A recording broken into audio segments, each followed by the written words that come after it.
Hey guys, it's Wednesday, September 25th, and we have a potential major hurricane out here brewing in the Gulf. Here it is today. Now, tomorrow by 8 p.m., we're going to run up into the Big Bend of Florida. Zoom in here. We got 130 mile an hour winds potentially. Now, we're located right here. That's 100 miles an hour, and that's at 5,000 feet. So it'll probably be like 45 at the surface. Anyway, we've got some preparation to do. We're going to need some fuel. We're going to need generators. We're going to have power, keep our refrigerator, freezers going, air conditioning. Need food, water, and a bunch of other stuff. Let's get started. All right, so let's start with fuel. Now, most folks have gasoline generators.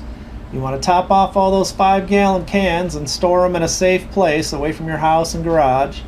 Also, top off the 20-pound propane tanks for your grills and griddles so you can keep cooking when the power's out. I top off my diesel tanks because I have a PTO generator that runs off my tractor. But I did run out and filled up all the empty gas cans I had before the lines formed. And you definitely want to have enough fuel to run those generators. You know, it could be a while, guys. Make sure you're topped off on the fuel. Okay, so next let's talk about power. So there are lots of ways to back up your house when the grid goes down. I've got a complete detailed video on this. I'll link it below. But let's just hit a couple of the options real quick. So you got small inverter generators. You got medium inverter generators that'll power a little bit more and at the same time. Then you've got your bigger generators that'll put out quite a bit more power, and you run it into your main panel with a lockout or a transfer switch. You could pick up a PTO generator if you have a tractor, or you can jump into solar generators and use panels, power off the sun instead of gas. You can get those in small, medium, or if you spend enough money, you can get a battery-backed solar power system that'll run just about your whole house. So I went ahead and got out all my generators, topped them off with fuel, gas, propane, started them up and let them run for about an hour to make sure they are all in good working order. I even got out my PTO generator, hooked it up to the tractor just to have it ready, and ran it for about an hour, make sure everything's just all set to go. Next up is the water. So we do keep some gallon jugs of drinking water as a backup, but our main thing is a well. So we can pump 25,000 gallons a day. This is how we get our water. We have a pool as a backup, so we can flush toilets. You could bathe if you had to, get cleaned up.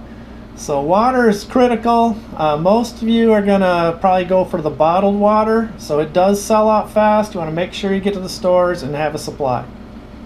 All right, next let's talk about the food. So we'll start with the freezer. And we usually keep this thing topped off.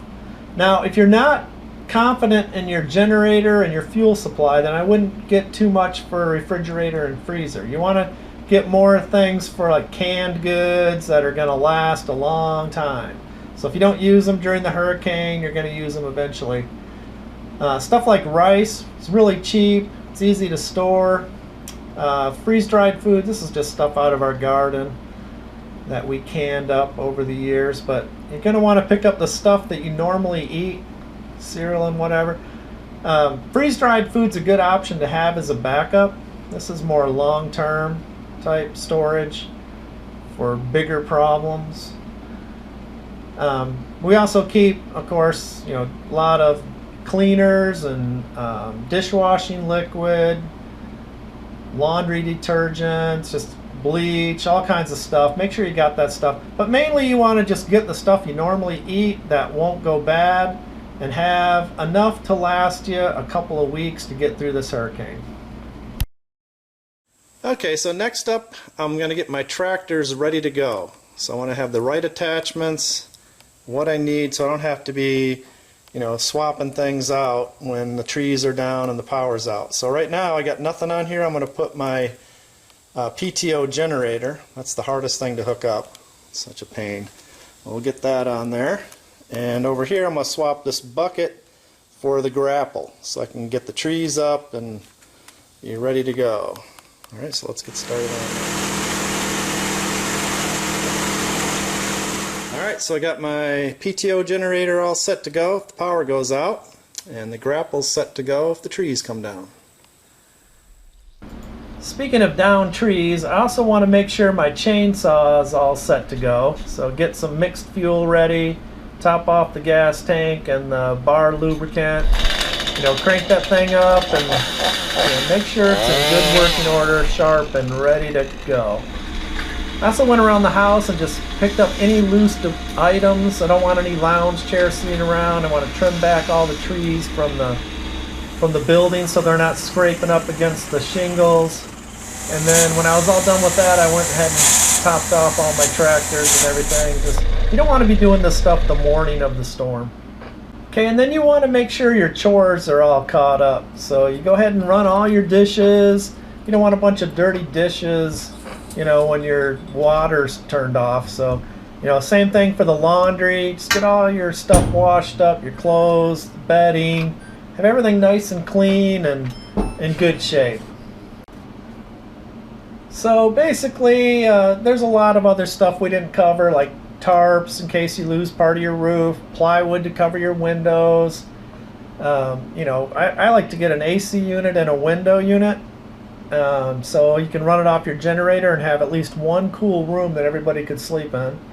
Flashlights, batteries, radios, all the usual stuff, guys. I'll be checking back in with you hopefully as we go through this storm. So thanks for watching. I'll see you on the next one.